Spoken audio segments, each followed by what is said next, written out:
فجر کی نماز کے بعد یہ ایک تسبیح پڑھنے سے فوت شدہ والدین کی مغفرت ہو جاتی ہے۔ حضور اکرم صلی اللہ تعالی علیہ وسلم نے فرمایا، چاہے ان پر جہنم کی آگ واجب ہی کیوں نہ ہو۔ بسم اللہ الرحمن الرحیم۔ السلام علیکم محترم ناظرین، کسی بھی انسان کے لیے دنیا میں سب سے زیادہ پاکیزہ اور محبت کرنے والا رشتہ اس کے ماں باپ کا ہے۔ اس کے بعد انسان کے سگے بہن بھائی اور پھر دوسرے رشتہ دار آتے ہیں۔ اس دنیا میں قائم یہ سارے رشتے کسی بھی انسان کے لیے اولین ترجیح ہوتی، جبکہ کچھ رشتے تو ہماری زندگی کے لیے ایسے اہم اور لازم و ملزوم بھی ہو جاتی ہیں کہ ان کے بغیر زندگی گزارنا ناممکن اور محال ہو جاتا ہے۔ محترم ناظرین، جنت ایک ایسی شاندار اور بے مثال جگہ ہے جو اللہ عز و جل نے ایمان والوں کے لیے بنائی ہے، اور اس میں ایسی نعمتیں رکھی ہیں جو نہ کسی آنکھ نے دیکھی، نہ کسی کان نے سنی، اور نہ ہی کسی دل میں ان کا خیال آیا۔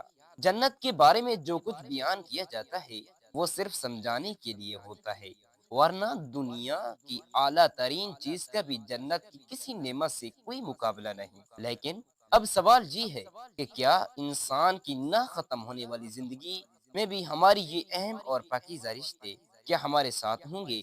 یعنی جنت میں یہ سوال اکثر ہمارے ذہنوں میں آتا ہے کہ اس دنیا میں ہمارا سب سے عظیم رشتہ یعنی ہماری ماں باپ کا ہے، یعنی یہ ہمارے ساتھ جنت میں ہوں گے؟ یہ حدیث کی روشنی میں اس سوال کا جواب تلاش کرتے ہیں۔ حدیث مبارکہ میں ہے کہ جب کوئی روح علیین میں پہنچتی ہے تو وہاں پر موجود روحیں اس سے ملنے آتی ہیں اور دنیا میں اپنے رشتہ داروں کے بارے میں معلومات کرتی ہیں۔ اس طرح سے جب کوئی انسان مرنے کے بعد علیین میں پہنچتا ہے تو اس کے رشتہ دار اس سے ایسے ملتے ہیں جیسے کسی دور دراز سے آئے مسافر، اور دونوں آپس میں مل کر بہت خوش ہوتے ہیں۔ ارشاد باری تعالیٰ ہے، اے میرے بندو، آج تم پر نہ کوئی خوف طاری ہوگا اور نہ تم غمگین ہوں گے، میرے وہ بندے جو ہماری آیاتوں پر ایمان لائے تھے اور فرما بردار رہے تھے۔ تم بھی اور تمہاری بیویاں بھی خوشی سے چمکتے چہروں کے ساتھ جنت میں داخل ہو جاؤ۔ ان کے آگے سونے کی پیالے اور گلاس گردش میں لائے جائیں گے، اور اس جنت میں ہر چیز ہوگی جس کی دلوں کی خواہش ہوگی اور جس میں آنکھوں کو لذت حاصل ہوگی۔ ان سے کہا جائے گا کہ اس جنت میں تم ہمیشہ رہو گے۔ محترم ناظرین، ان آیات مبارکہ سے یہ بات ثابت ہوتی ہے کہ جنتی مردوں کی بیویاں بھی جنت میں ان کے ساتھ ہی ہوں گی اور ایک ساتھ ہی جنت میں رہیں گے۔ وہاں جنت میں انہیں ہر وہ چیز مہیا کی جائے گی جس کی وہ خواہش کریں گے۔ حضرت ابو ہریرہ رضی اللہ تعالی عنہ سے روایت ہے کہ رسول کریم صلی اللہ تعالی علیہ وسلم نے ارشاد فرمایا، جس وقت کوئی مومن بندہ مرنے کے قریب ہوتا ہے تو رحمت کے فرشتے سفید ریشمی لباس لے کر آتی ہیں اور روح سے کہتی ہیں کہ نکل جا، تو اللہ تعالی سے رضامند ہے اور اللہ تعالی تجھ سے رضامند ہے۔ اللہ تعالی کی رحمت کی جانب اور اس کے رزق کی جانب اور اپنے پروردگار کی جانب جو کہ غضب ناک نہیں۔ پھر وہ روح اس طرح معطر حالت میں نکل جاتی ہے جس طرح سے عمدہ خوشبودار مشک، اور فرشتے ہاتھ پر اسے اٹھاتے ہوئے آسمان کے دروازوں پر لے جاتی ہیں۔ تو آسمان والے فرشتے کہتے ہیں، کیا ہی عمدہ خوشبو ہے جو کہ زمین سے آئی۔ پھر اس کو اہل ایمان کی ارواح کے پاس لاتی ہیں تو وہ ارواح خوش ہوتی ہے، اور یہ خوشی اس خوشی سے بھی زیادہ ہوتی ہے جو کسی بچھڑے ہوئے کی آمد سے انسان کو میسر آتی ہے۔ پھر وہ پہلے سے موجود مومنین اس نئے آنے والے سے دریافت کرتے ہیں کہ فلاں آدمی کا کیا حال ہے اور فلاں آدمی کا کیا ہوا، یعنی جس شخص کو دنیا میں چھوڑ کر گئے تھے اب وہ کس طرح کے کاموں میں مشغول ہے۔ پھر انہی میں سے چند ارواح آپس میں ایک دوسرے سے کہتی ہیں کہ ابھی ٹھہر جاؤ اور اسے چھوڑ دو کیونکہ یہ دنیا کے غم میں مبتلا تھا۔ یہ روح پوچھتی ہے کہ کیا وہ شخص ابھی تم لوگوں کے پاس نہیں پہنچا؟ وہ تو کب کا مر چکا تھا۔ اس پر وہ روحیں کہتی ہیں کہ پھر وہ تو جہنم میں گیا ہوگا۔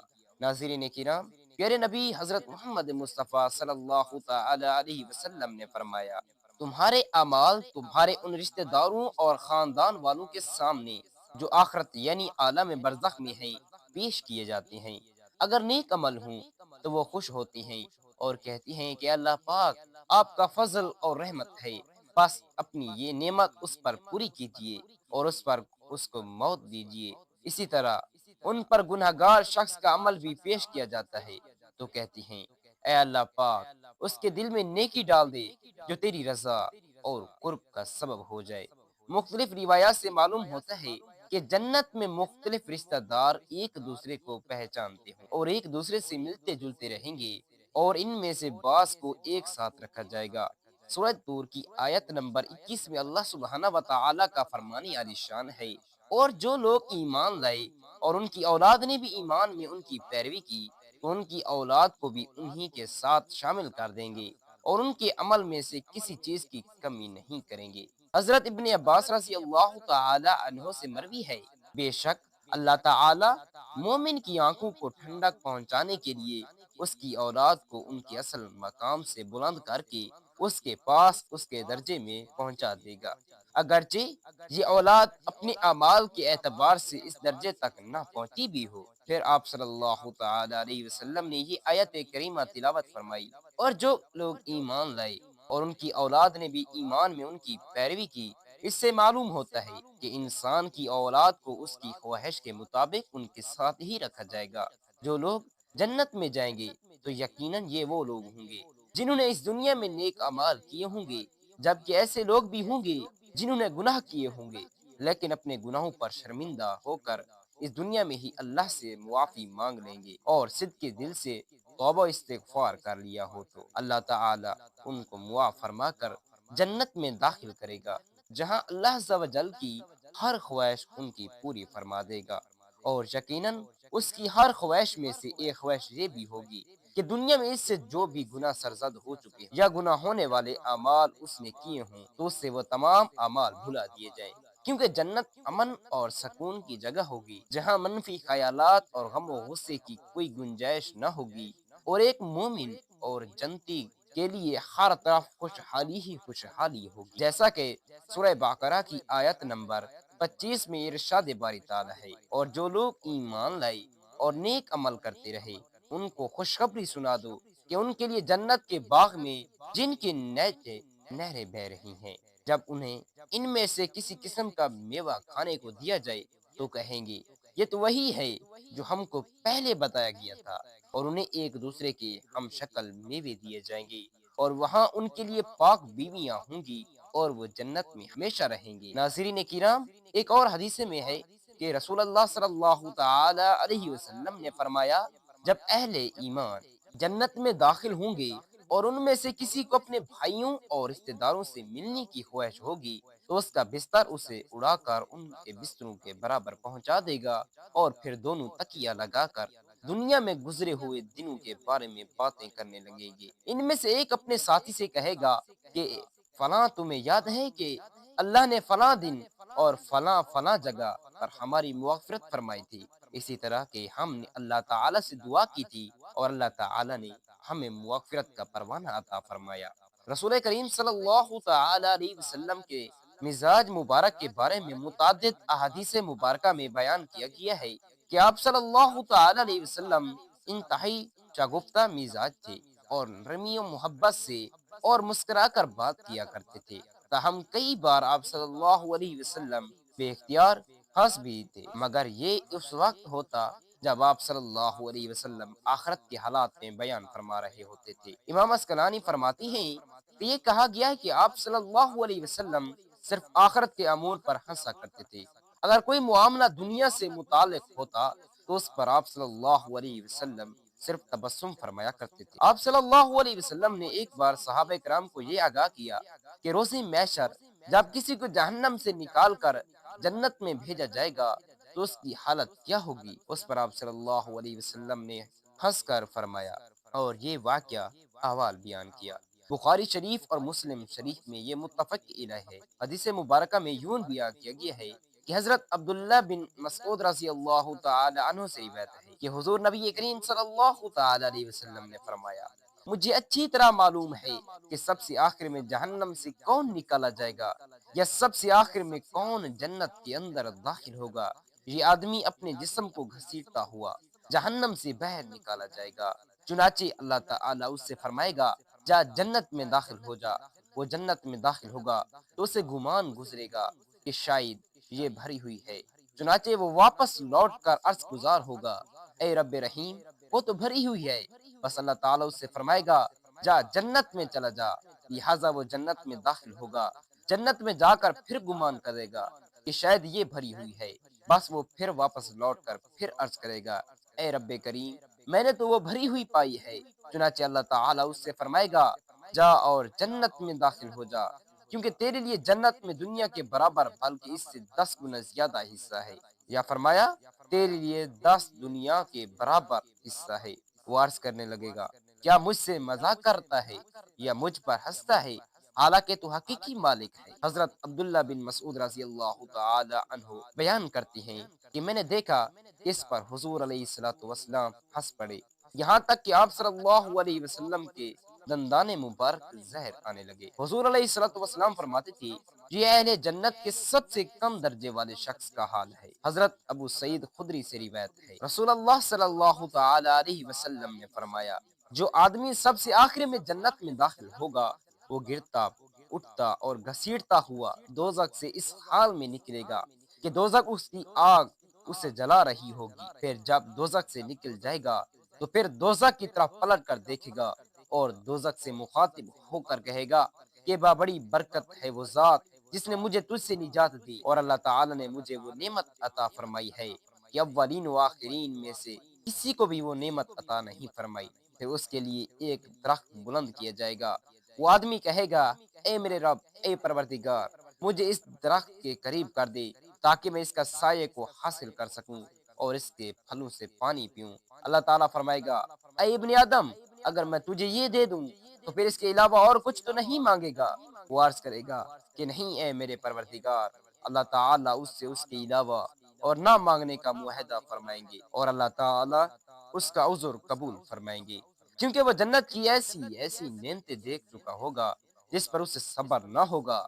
اللہ تعالیٰ اسے اس درخت کے قریب کر دیں گے، وہ اس کے سائے میں آرام کرے گا اور اس کے پھلوں کے پانی سے پیاس بجھائے گا۔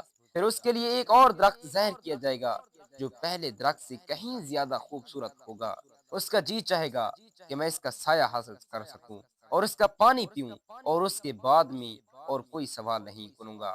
اللہ تعالیٰ فرمائیں گے اے ابن آدم، کیا تو نے مجھ سے وعدہ نہیں کیا تھا کہ تو مجھ سے اور کوئی سوال نہیں کرے گا، اور اب اگر تجھے اس درخت کے قریب پہنچا دیا تو تو پھر سوال کرے گا؟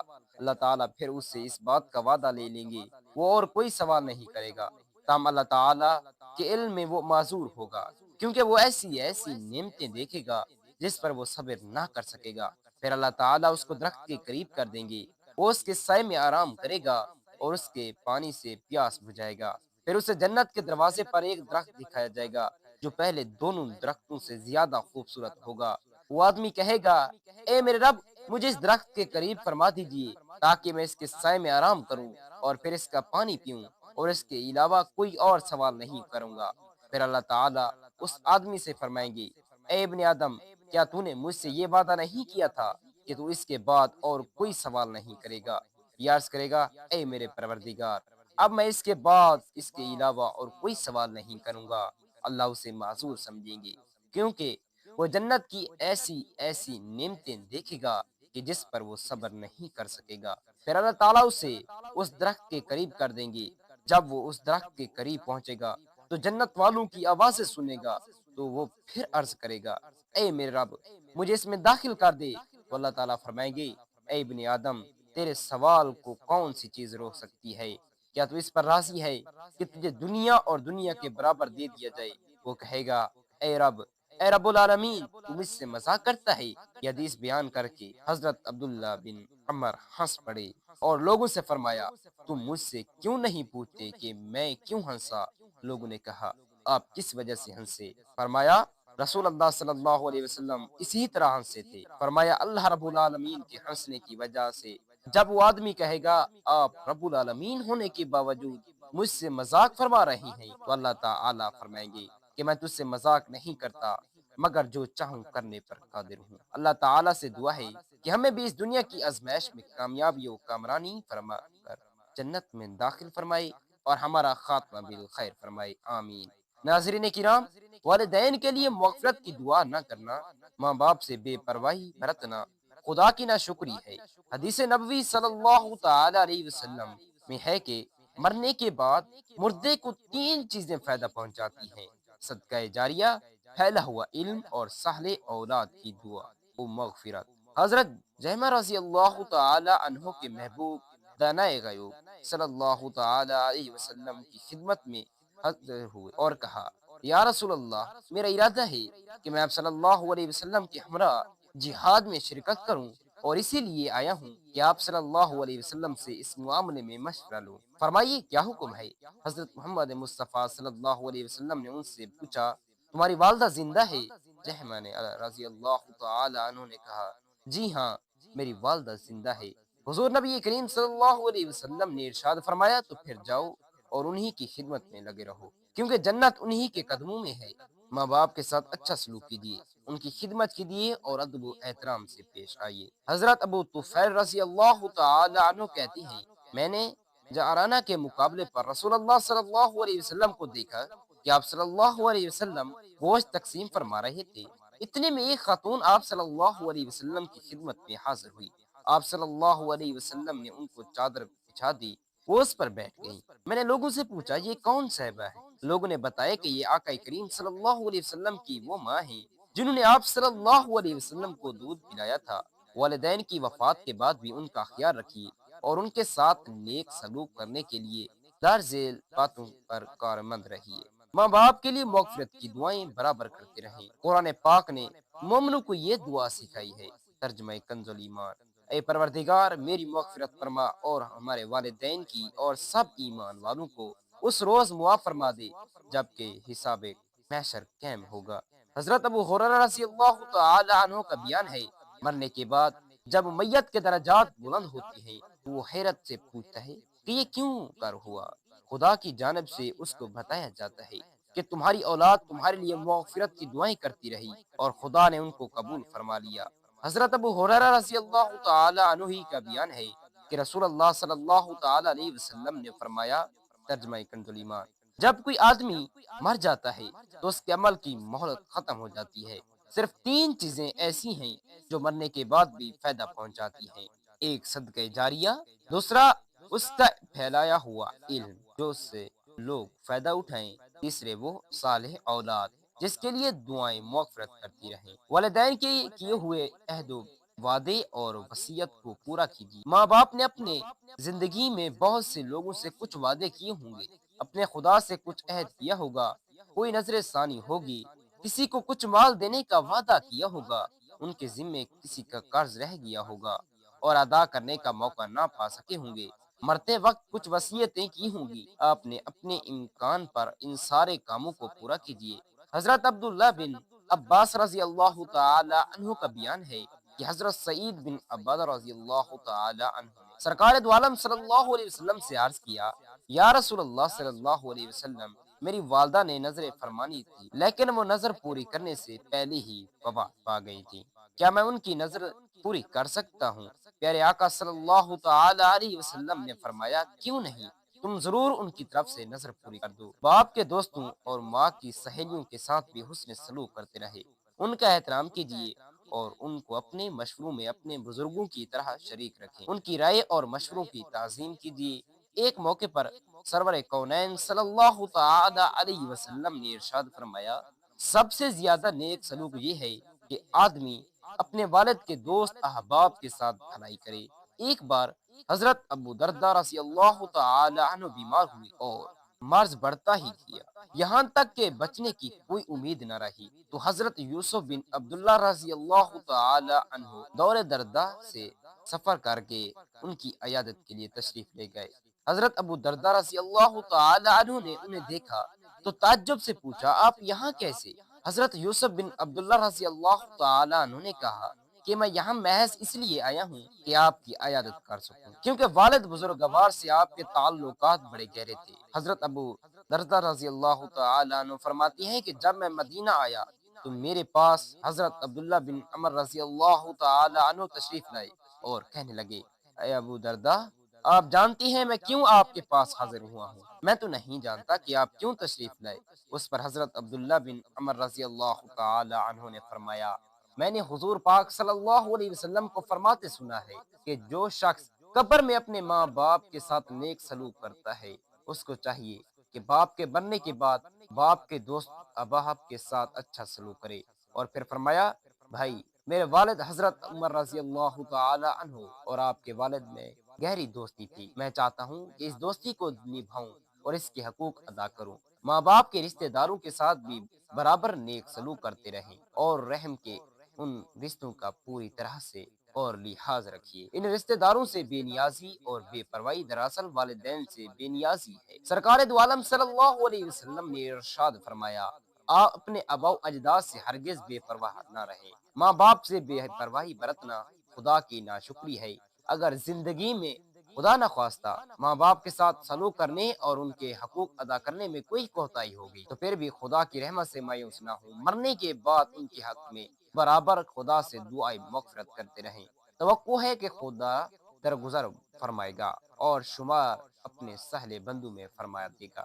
حضرت انس کا بیان ہے کہ رسول اللہ صلی اللہ علیہ وسلم نے ارشاد فرمایا، اگر کوئی بندہ زندگی میں ماں باپ کا نافرمان رہا اور والدین میں سے کسی ایک کا یا دونوں کا اسی حال میں انتقال ہو گیا تو اب اس کو چاہیے کہ وہ اپنے والدین کے لیے برابر دعا کرتا رہے اور خدا سے ان کی بخشش و مغفرت کی درخواست کرتا رہے، یہاں تک کہ خدا اس کو اپنی رحمت سے نیک لوگوں میں لکھ۔ حضرت اسما رضی اللہ تعالی عنہ فرماتی ہے کہ رسول اللہ صلی اللہ تعالی علیہ وسلم کے عہد مبارک میں میرے پاس میری والدہ آئی اور اس وقت وہ مشرکہ تھی۔ میں نے حضور علیہ الصلوۃ والسلام سے عرض کیا کہ میرے پاس میری والدہ آئی ہیں اور وہ مسلمان نہیں ہے، کیا میں ان کے ساتھ کیا سلوک کروں؟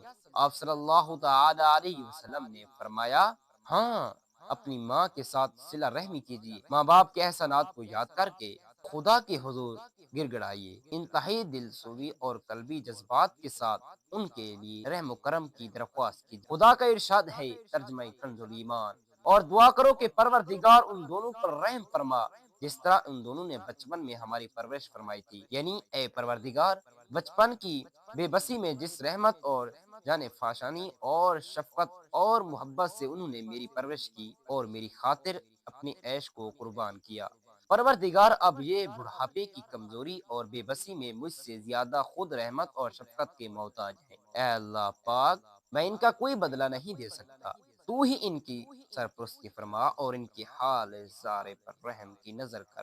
محترم ناظرین، آپ نے پہلا کلمہ لا الہ الا اللہ محمد رسول اللہ کی ایک تسبیح کرنی ہے اور اس کے بعد 11 مرتبہ سورہ اخلاص پڑھنی ہے۔ محترم ناظرین، جب والدین فوت ہو جاتے ہیں تب دنیاوی مصروفیات کی وجہ سے انسان وقت گزرنے کے ساتھ انہیں بھول جاتے ہیں، لہٰذا یہ مجرب اور بہترین طریقہ اپنائیں اور روزانہ والدین کے حق میں دعا کریں اور ان کی حیات میں بھی اور بعد ازاں وفات میں بھی انہیں یاد رکھیں۔ اے میرے پروردگار، ان پر ویسا ہی رحم کر جیسا انہوں نے میرے بچپن میں میری پرورش کی ہے۔ یہ دعا ہر نماز میں فرض ہو یا نفل درود شریف پڑھنے کے بعد پڑھنا آپ اپنا معمول بنا لیں۔ جزاک اللہ خیرن کثیرا۔